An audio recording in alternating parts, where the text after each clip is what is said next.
جناب، اب مجھ پہ پیر فقیری کے الزامات لگنے شروع ہو گئے ہیں، تو میں نے مناسب سمجھا کہ میں آپ کو بتاؤں کہ ہمارے بھی کچھ چڑیا تو نہیں ہے لیکن چوزا ہے، اور چوزا اگر چڑیا کے ساتھ بیٹھ جائے اور چڑیا اس کو کچھ بتا دے تو، اور میں آپ کو آگے وہ بات بتا دوں، تو اس کا یہ مطلب نہیں کہ کوئی پیری فقیری ہے۔ خبروں پہ نظر رکھتے ہیں۔ آج کل چڑیا چوزے سے کافی ان کانٹیکٹ ہے، اور سارے ہی ویلے ہیں اس وقت، سرکاری دفاتر میں کام تو ہو نہیں رہا۔ تو ہوا یہ کہ میرے چوزے نے کسی کی چڑیا کے ساتھ بات چیت کی، تو چڑیا نے کہا کہ بہت بوریت ہے، 4 ماہ گزر گئے ہیں، ایسے بھی لاڈلے کپتان کے پاس کوئی کام نہیں ہے، تو ہر 4 ماہ کے بعد ایک تبدیلی تو ہونی چاہیے، ظاہر ہے تبدیلی کی جماعت ہے، کوئی نہ کوئی تبدیلی تو ہونی چاہیے۔ تو ظاہر ہے پنجاب کی جو آئی جی ہے، پنجاب کی جو پولیس ہے، وہاں تبدیلی نہ ہو تو پھر تبدیلی کی جماعت تو نہ ہوئی۔ تو خبر یہ دی چڑیا نے چوزے کو کہ جناب 6 آئی جی آئے گئے، آپ کو پتا ہے وہ ڈاکٹر کلیم امام سے سلسلے کا آغاز ہوا تھا، اس کے بعد محمد طاہر صاحب آئے، اس کے بعد امجد جاوید سلیمی، پھر عارف نواز خان، اور پھر لاسٹ جو ہمیں یاد پڑتا ہے کہ شعیب دستگیر صاحب، ظاہر وہ سی سی پی او جب تبدیل ہوا، جب عمر شیخ صاحب آئے، ان کی میرا خیال ہے he didn't see I to آئی، تو پھر انعام غنی صاحب آئے۔ اب سنا ہے کہ چونکہ اب عمر شیخ صاحب بھی نہیں رہے تو اب ایک اور تبدیلی تو بنتی ہے، تو 7واں آئی جی پنجاب میں متوقع ہے، کیونکہ ٹائم ہو گیا ہے۔ اور ساتھ ہی ساتھ جب تبدیلی کا موسم ہو تو آج کل آپ کو پتا ہے کہ کچھ لوگ بار بار وزیر اعظم ہاؤس میں، دھوپ بڑی اچھی لگتی ہے تو وہاں دھوپ سیکنے کے لیے چلے جاتے ہیں، تو کچھ لوگوں نے مشورہ دیا ہوگا کہ چلیں وسیم اکرم پلس کو نہیں آپ تبدیل کرتے، کوئی ایک لیگ اسپنر ہی لے آئیں۔ تو سننے میں یہ آیا ہے کہ جو شاید لوگ چاہتے ہیں کہ جس کو تبدیل کیا جائے اس کو تو نہ تبدیل کیا جائے، لیکن چیف سیکرٹری کے بارے میں سوچا جا سکتا ہے۔ اب جب تبدیلی کی بات آئی ہے تو سرکاری تبدیلی کیوں ہو، تو عثمان بزار کے اوپر تو بالکل بات نہیں ہو سکتی، کیونکہ وہ کیوٹ ہی بہت ہے، اور انہوں نے ارادہ کر دیا ہے، بیان دے دیا ہے کہ کسی کو پنجاب میں استحصال، پنجاب کا، صوبہ پنجاب کا استحصال کرنے نہیں دیں گے جب تک وہ وہاں خود ہیں۔ تو ان کو تو نہیں تبدیل کر سکتے، لیکن کچھ لوگ اور جو بڑے عرصے سے تنگ کر رہے ہیں کپتان صاحب کو نظریات کے اوپر، وہ پرانا کوئی ساتھی، پرانا کوئی منجھا ہوا سیاستدان، کچھ زیادہ جن کے نظریات پرانی پاکستان تحریک انصاف والے ہوں، ان کو اگر ہٹا دیا جائے لگے ہاتھوں، تو ہو سکتا ہے جنرل باجوہ بھی خوش ہو جائیں، کیونکہ آپ کہیں گے جی دیکھیں تبدیلی تو ہم لے آئے ہیں، سب کچھ تبدیل کر دیا ہے۔ اور جہاں ایک وزارت تبدیل ہو جائے تو پھر کسی خاتون کو بھی پروموشن ملنی چاہیے۔ اب یہ تو نہیں نا کہ خواتین صرف گلابوں کے گلدستے دینے کے لیے تو نہیں پاکستان تحریک انصاف میں آئیں، تو فوٹو آپ سے آگے بھی کچھ ظاہر ہے جنہوں نے بڑا سپورٹ کیا ہے کپتان کو، خاص طور پہ جنہوں نے زبانی بہت سپورٹ کیا ہے، ندیم افضل چند صاحب سے زیادہ کیا ہے، تو ان کو میرا خیال ہے اکا دکا کسی فیمیل ایم پی اے کو اگر وزارت عظمیٰ مل جائے تو ان کے شوہر صاحب بھی خوش ہو جائیں گے، باقی سب بھی خوش ہو جائیں گے۔ اور ندیم افضل چند ہمارے بھائی صاحب اپیرنٹلی انہوں نے کہا ہے کہ میں استعفیٰ واپس نہیں لوں گا، اور استعفے کا متن ایک اخبار بتا رہی ہے کہ اس میں لکھا ہے کہ مجھے وزیر اعظم صاحب سے سیکھنے کا بہت زیادہ موقع ملا اس اسپوکس پرسن کے رول میں، لیکن میں واپس نہیں آؤں گا، اتنا سیکھ لیا ہے کہ پوری زندگی کے لیے یہ کافی ہے شاید۔ ندیم افضل چند صاحب کہہ رہے ہیں پی ٹی آئی نہیں چھوڑوں گا،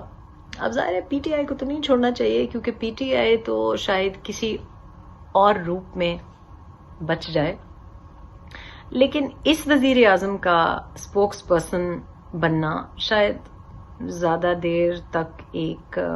سیکیور کریئر اپرچونٹی نہ لگ رہا ہو ندیم افضل چند صاحب کو. میں نے تو خیر پیری فقیری تو نہیں کی تھی، مجھے تو لگ رہا تھا کہ بھائی صاحب پاکستان پیپلز پارٹی میں بڑا اچھا ان کا رول تھا،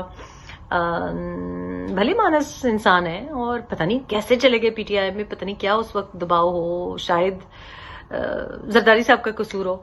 دل سے نہ لگا کے رکھا ہو. لیکن کچھ اپریل مئی سے اسی یوٹیوب پہ ہم آپ کو بتا رہے تھے کہ ندیم افضل چند صاحب شاید چھٹی سے واپس ہی نہ آئے، خوش نہیں تھے وہ. لیکن خیر بیچ میں کووڈ شووڈ ہوا، بیچ میں کافی کچھ ہوا، تو تبدیلیوں کا یہ سلسلہ جاری ہے. لیکن جس تبدیلی کا ہم کو انتظار ہے وہ تبدیلی یہ ہے کہ الیکشن کمیشن کب فورن فنڈنگ کیس کے اوپر اپنی آنکھیں اور اپنی فائلنگ کھولیں گی. اور پی ڈی ایم نے تو اب کہہ دیا ہے کہ سر ٹائم ہے کہ فورن فنڈنگ کیس کھولا جائے. اور آپ کچھ جج صاحبان کے بھی باتیں سن رہے ہوں گے، اور مریم نواز کا بھی بیان آ گیا ہے کہ صفحہ پلٹتے ہوئے دیر نہیں لگتی. تو فورن فنڈنگ کیس مجھے لگ رہا ہے کہ کیا پتا، جس طرح ہم نے broadsheet L L C میں دیکھا ہے کہ الٹی ہو گئی سب تدبیریں، تو فورن فنڈنگ کیس میں بھی مجھے لگ رہا ہے کہ کچھ موومنٹ ہوگی. اس لیے کیونکہ آج جو بیان آیا ہے لاڈلے کپتان سے، انہوں نے کہا جی مجھے کیا پتا، اگر کوئی غلط کام کرے تو وہ تو امریکہ میں کر رہے ہیں، میرے ساتھ ان کا کوئی لینا دینا نہیں. بات بھی صحیح ہے. لیکن اگر سب کو جو کہتا ہے کہ گھبرانا نہیں ہے، وہ فورن فنڈنگ کیس سے کچھ گھبرائے ہوئے دکھائی دے رہے ہیں. اور انٹرسٹنگ بات یہ ہے کہ آپ یونیورسٹی اسٹوڈنٹس کو اور بچوں کو چہرے پہ پی ٹی آئی کے فلیگز پینٹ کر کے دھرنوں میں لے کے آئیں، دھرنوں پہ لگائیں، اور آپ کہیں کہ بھئی پروٹیسٹ سے، احتجاج سے ڈرنا نہیں چاہیے، اور میں کسی چیز سے نہیں ڈرتا، اور تم لوگوں نے نہیں ڈرنا، پولیس روکے تو تم لوگوں نے رکنا نہیں. آج وہی کپتان ہمارا مدرسے کے بچوں سے ڈر گیا ہے، اور D G S P R نے جو دعوت دی ہے چائے پانی کی مولانا صاحب کو، اس دعوت سے بھی ڈر گئے ہیں. اور جناب اتنی پی ڈی ایم ٹوٹی پھوٹی ہے، فردوس آپا خود بھی ٹوٹی فروٹی کی طرح لگتی ہیں، کلرفل کپڑے، اچھی بن سنور کے نکلتی ہیں. آئی لو ہر، زیسٹ فار لائف. اینڈ میرا خیال آئس کریم کی بھی شوقین ہے، تو انہوں نے کہا یہ ٹوٹی فروٹی ہے پی D M. Tutti frutti can do the job sometimes. تو اگر اتنی ٹوٹی فروٹی ہے اور ٹوٹی پھوٹی ہے،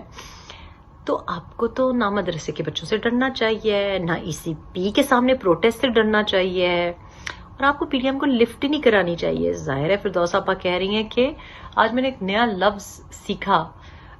میں نے پوچھا، اخبار میں لکھا ہوا تھا، تو میں نے کہا اس کا کیا مطلب ہے؟ فردوس آپا نے کہا ہے کہ مولانا صاحب اور اچکزئی صاحب امپریس نہیں ہو رہے، وہ صرف افغانستان سے امپریسڈ ہوتے ہیں. ماشاءاللہ، مطلب ہمارے سیاستدانوں کو گلے سے لگانا اور سگا اپنا بنا کے رکھنا تو کوئی ہماری حکومتی سپوکس پرسن سے سیکھے. انہوں نے کہا کہ پوری دنیا پاکستان کی اکانومی سے، مجھے لفظ پھر بھول گیا ہے، محترف ہے، آئی تھنک لفظ ہے.